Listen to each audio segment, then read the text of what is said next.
This is Robert Harper with Virginia Farm Bureau's Grain Division. Thankful and glad to bring you the Merchandiser Minute for Friday, August the 7th, 2020. At the end of a really difficult week from a price perspective standpoint, let's start off by taking a look at how the futures did in Chicago. December corn closed down 7 cents for the week at $3.20 a bushel. November beans, your new crop bean futures contract closed at $8.67 for the day, and for the week that's down 25 cents a bushel since the open on Sunday night. September wheat was down 36 cents a bushel this week to close at $4.95.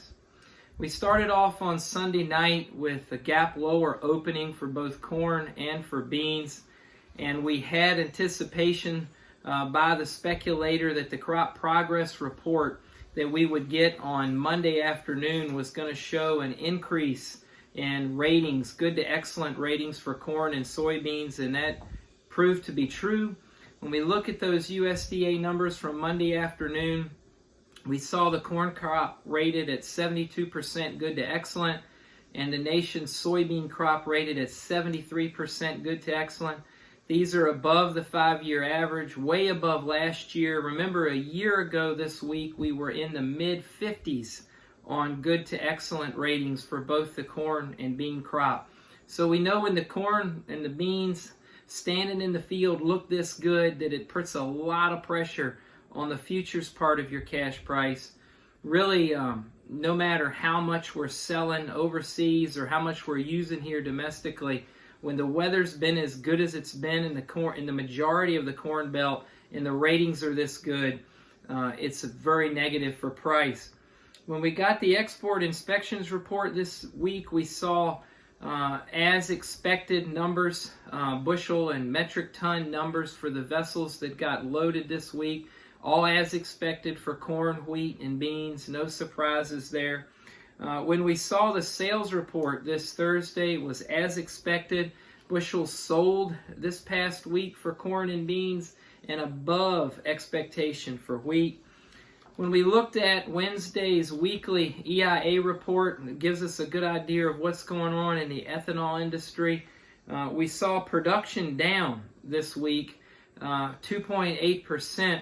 which when you break that down, that's 27 million bushels of corn less that got ground for ethanol use than the week before.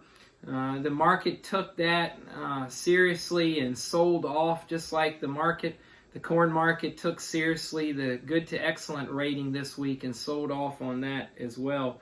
We did see ethanol stocks hold basically even, up 0.4%.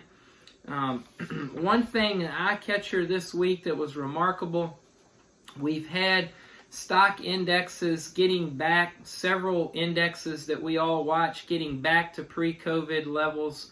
We did have one index this week set a new all-time high. We saw gold go past $2,000 an ounce this week, an all-time high for gold trading. And we also saw the dollar continue its fall. We know the dollar futures index, we watch it, we've seen it fall since the beginning of July. We saw it notch down again this week, and we know that's positive for us, whatever we have to sell overseas, but it's just a good indication of a lot of uncertainty in the economy and uncertainty over how economies here in the U.S. and around the world are handling and are going to recover from Corona. The Commitment of Traders report coming into this week, and we're going to get a new one here shortly, showed a pretty large short position still by the managed money speculator on the corn side of things. It showed a very small, basically neutral long position for Chicago wheat, and it showed a moderately sized long position for soybeans. With the type of downward direction that we've seen this week, it's going to be important to take a look at that Commitment of Traders report this week as we prepare for next week. Remember, everybody's eyes are totally on Wednesday's USDA crop report, August the 12th, noon Eastern, We're going to get not only revised ending carryout numbers for the world and here domestically, we're going to get revised yield expectations for here in the U.S. for corn and beans. And when you look at the average trade guess going into the report, and this is based off their own research as well as the USDA crop progress ratings, the average guess is the USDA will raise the expected national corn yield to 180 bushels to the acre. That's a 15.1 billion bushel crop if realized. And the average guess is the USDA will raise from 49 bushels to 51 bushels the expected soybean yield. That makes a 4.2 billion bushel crop. So we know from looking back at past history what we have precedent for. We know we've got a lot of supply, obviously, when the corn crop comes in at over 15 billion bushel and the soybean crop comes in at over 4 billion bushel. We have to keep the demand side up to keep up with that type of phenomenal production. So that's what next week is about, the crop report on the 12th. If you've got old crop sales to make, let's talk about that either this afternoon or Monday or Tuesday before the report comes out Wednesday. Maybe we want to make some sales before these numbers come out Wednesday.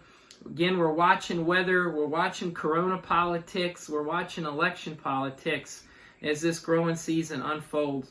This is Robert at Virginia Farm Bureau. Please give Josie or I a call if we can help you. Hope you have a good rest of the day.